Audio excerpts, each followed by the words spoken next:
everybody in church is a Christian. Judas Iscariot. Some people are used to say, but I found a sister in church. Not Judas Iscariot was in church too. Some people used to blame the church. I married in church. The man was even an usher. Judas was the treasurer.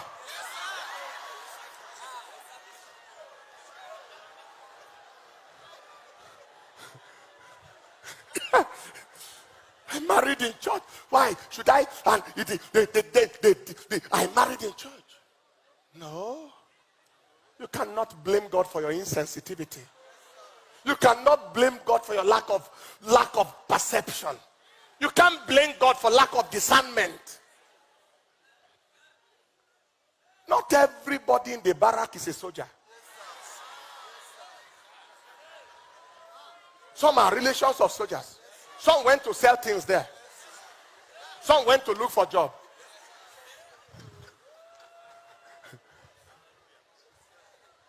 You see some people coming to church.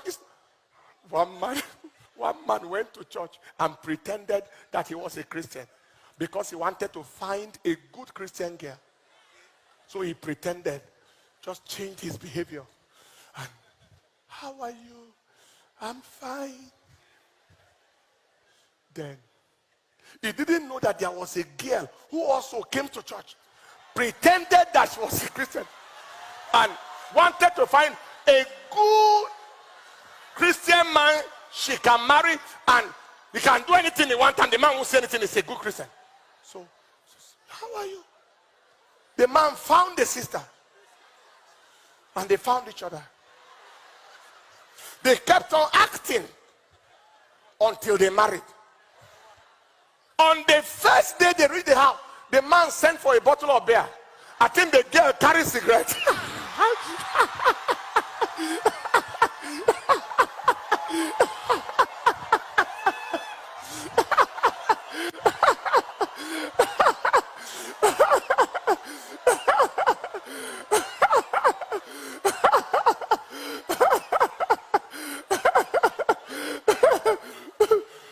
The man said, you are like that? He said, me too, I didn't know you are like this. That first day they beat the hell out of each other. You deceive me, you too. That was very wonderful. I like that. You came to deceive people to marry a deceiver. Another person deceived you and married you. Deceiver versus deceivee.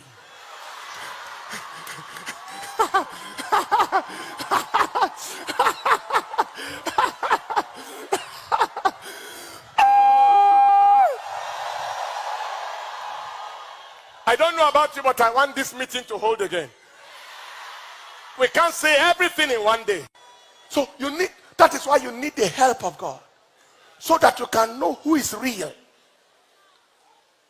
can know who is real. Number 4, marry people with similar vision, focus, and passion.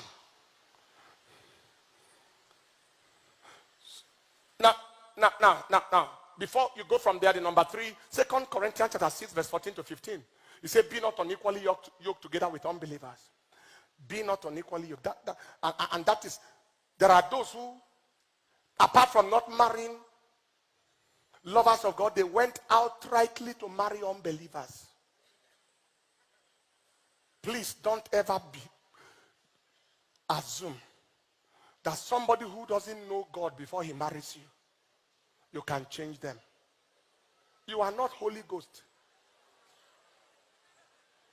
So you don't have the power to change anybody. I have seen people who tried that, they paid for it. Lovers of God. Lovers of God. Lovers of God. And then number 4, marry people with similar vision, similar focus, and similar passion. What do you want to do with your life? Where do you see your life going? As you are going to get someone to marry, find out from them what is on their mind. Where are they going? What do they want out of this life? Different vision is the reason for division. Different vision. The DI there, if you put it in front of vision, it becomes division. is a product of, it is diversion, division, bivision.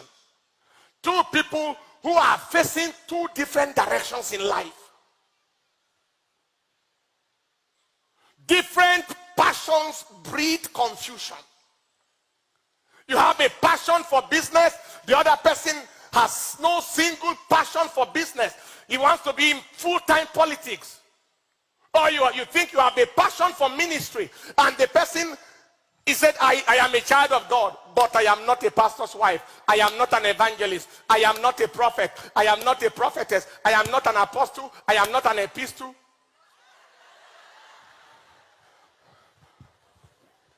Sorry. It was a Bible school student. They asked him to write on the apostles. And he wrote one line. Write on the epistles. He said the epistles are the wives of the apostles. Just forget about it. You know how much is paid. So, married people. The reason why my wife and I, God has helped us in a little way to be the way we are, is because the passion is literally one. Before I met her, she had a passion, before we ever met, a passion for mission, a passion to serve God, if possible in the missionary field. And those kinds of passions and visions. Marry somebody who understands your language when you speak. If you are speaking one language, your husband is speaking another language, the house is called Tower of Babel.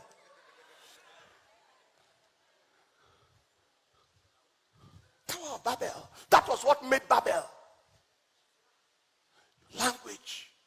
Language, passion, vision. I know of a woman who said, I married a pharmacist, not a pastor, because the husband was a pharmacist that turned into a pastor. Another one said, I married a doctor, not a pastor. These two examples I gave led into marital breakage.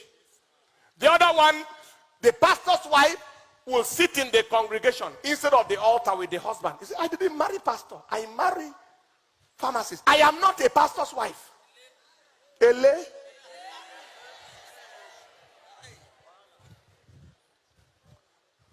Are you following what I'm saying here today? So here is when to settle it. Here, before you have, like the woman of God said, you are putting the man leading questions to find out what is in their heart. You want to live in America. The girl does not want anything near America. That means you are approaching the wrong person. You don't have to force America into her. The person must have America in mind. When you met it, you say, I'm thinking of green card. You say, me too. Do they have yellow card?